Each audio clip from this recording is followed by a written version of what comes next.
மக்களை காப்போம், தமிழகத்தை மீட்போம். எழுச்சி பயணத்தில் இன்றைய தினம் ஆற்காடு சட்டமன்ற தொகுதி 100வது தொகுதி எழுச்சி பயணம்.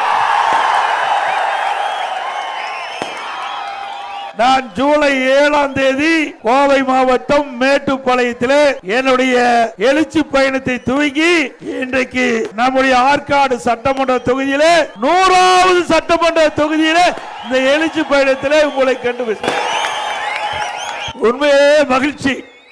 99 சட்டமன்ற தொகுதியில் மக்களை சந்தித்துட்டு இன்றைய தினம் நம்முடைய ஆற்காடு சட்டமன்ற தொகுதி மக்களை 100வது தொகுதியிலே பார்த்து சந்திக்கிறேன்.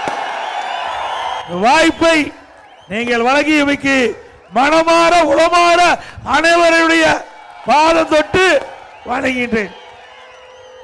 இந்த ஆற்காடு சட்டமன்ற தொகுதியில் இருக்கின்ற மக்கள் அத்தனை பேருமே ஆற்காடு நகரத்தில் குழும்பி ஆற்காடு நகரமே குலுங்கிட அளவுக்கு மக்கள் வெள்ள காட்சி. அடுத்த ஆண்டு நடைபெறுகின்ற சட்டமன்ற பொது தேர்தல் நம்முடைய கூட்டணி கட்சியின் சார்பாக போட்டியிடுகின்ற வேட்பாளர் வெற்றி பெறுகின்ற ஒரு அறிகுறியை இந்த மக்கள் வெல்லமே சாட்சி.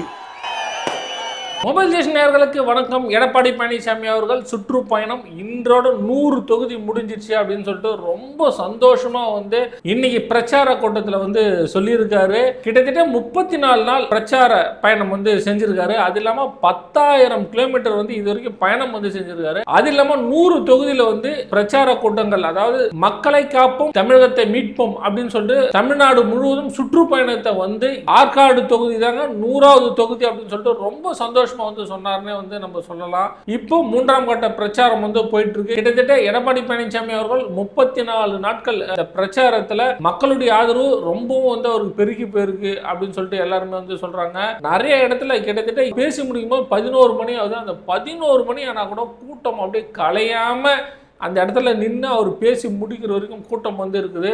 அதுக்கப்புறம் பார்த்தோம் அப்படின்னா அந்த 10:30 மணிக்கு கூட ஒரு மக்கள் கூட, அதாவது கலைஞ்சி போகாம அவருடைய பேச்சை அவர் 25 நிமிஷம் அவர் பேசுறாரு. இருந்தாலும் மக்கள் அவருடைய பேச்சு கேட்டுட்டு தான் வீட்டுக்கு போறாங்க அப்படின்னே சொல்லலாம். அதே போல எடப்பாடி பழனிசாமி அவர்களும் ரொம்ப சந்தோஷமா இருக்காரு. 100 தொகுதியில நம்ம வெற்றிகரமா முடிச்சிட்டோம்.